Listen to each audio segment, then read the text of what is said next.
This is an old video of Shane Warne teaching us how he does his leg breaks. You might think copying his technique will help you rip the ball as well as he does, but as we will discuss in this video, Warne was one of the most talented spinners of all time, and a true master of his craft. Warne once said, "Where my ability to spin the ball comes from, I honestly don't know. I can only think that I was born with it. I have a skill as a cricketer, and fortunately, cricket found me." Welcome to today's episode of Mandora Sports. Please remember to like and subscribe so we can keep growing and continue to provide you with quality content.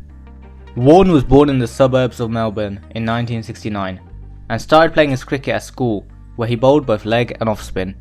He even had a stint in Australian rules football, where he played for St Kilda's under-19 team, but eventually stick to cricket and joined Accrington Cricket Club as their professional player for the 1991 season in England. Interestingly, Accrington decided not to retain him for the 1992 season, as they wanted someone who would contribute with both the bat and the ball. Eventually, Warne went on to make his first class debut in 1991, and only in the second tour match, Warne recorded his first 5-wicket haul when he took 7 for 49 in the second innings against Zimbabwe. Warne went on to make his full debut against India for the third test at the Sydney Cricket Ground, having only played 7 first-class tests beforehand. Warne had a poor run of games in the beginning of his career, and really only came into the spotlight in August 1992, when he helped Australia beat Sri Lanka by taking 3 quick wickets.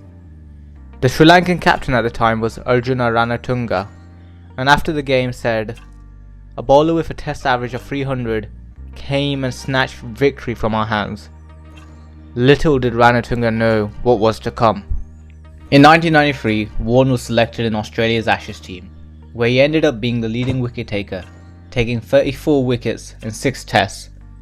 His very first ball of the series was the so-called ball of the century, where he got English batsman Mike Gatting out by spinning a ball from outside leg to clipping off stump. He went on to take 71 wickets that year, which was a record for a spinner in a calendar year at the time. 1993 was truly Warne's year. Warne went on to dominate the 90s, performing well with an all-star Australian team, with Glenn McGrath being a lethal fast bowler alongside him. Warne was a key member of Australia's 1996 World Cup team, where he helped Australia get to the final, having taken 12 wickets, including a man of the match 4 for 36 in the semi-final against the West Indies. However, the final didn't go Australia's way, with Sri Lanka winning the trophy and Warne conceding 58 runs without taking a wicket. This continued to be a trend in Warne's career, with the subcontinent batsmen faring much better against him. For example, against India, Warne's average was 47.18 compared to his overall average of 25. Nevertheless, Warne would come back stronger than ever in 1999. He started the 1999 World Cup with a 2-match suspension for continuing his rift with Sri Lankan captain Ranatunga. Warne said, "There's plenty of animosity between Arjuna and myself. I don't like him, and I'm not in a club of one." When he came back, he lit up the tournament with his leg spin, being the joint top wicket taker and receiving the Man of the Match award in both the semi-final and final. In an incredible semi-final against South Africa, Warne got out Herschel Gibbs, Gary Kirsten, Hansi Cronje and Jacques Kallis. Warne was also the vice-captain during the tournament and arguably was at the peak of his powers. The early 2000s for Warne was a drop in form, largely due to injuries. He suffered both finger and shoulder injuries, which hindered his ability to match his wicket-taking abilities in the late 1990s. Warne hit his low in 2003, when the day before the World Cup he failed a regular drug test for taking the drug Moduretic, which he said his mum gave him to improve his appearance. Warne was given a 1-year ban from organised cricket and missed Australia's triumph in the World Cup. However, as great athletes do, Warne came back stronger.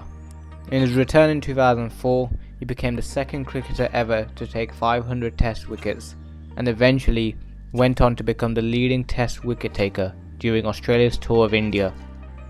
During 2005, Warne went on to break the record for most wickets in a calendar year, with 96 wickets, and had a great Ashes where he took 40 wickets at an average of 19.92 and even scored 249 runs.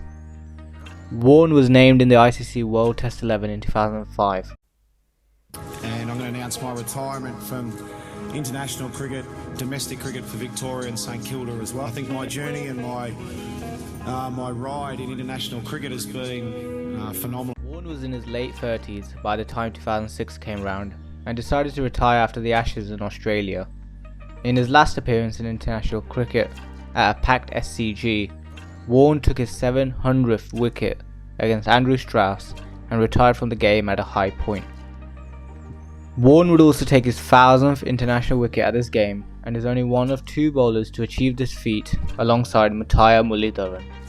So how good exactly was Warne? I don't think anyone can argue against Warne being the greatest leg spinner of all time.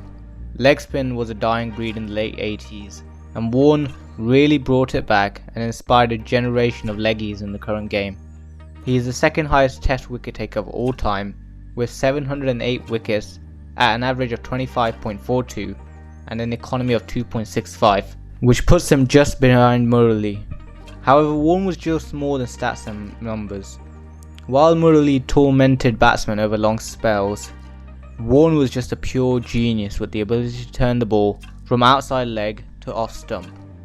South African batsman Cullinan was so worried about Warne's bowling that he looked for a therapist to overcome the psychological edge Warne had over him.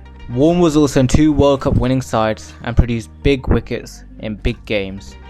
In our opinion, it's a coin toss between Murali and Warne in terms of who is the greatest spinner of all time, but there can be no doubt that those are the top 2. Comment on who you think is the greatest spinner, and also who would you like a video on next. That is all for today's episode. Please like and subscribe to our channel to continue watching.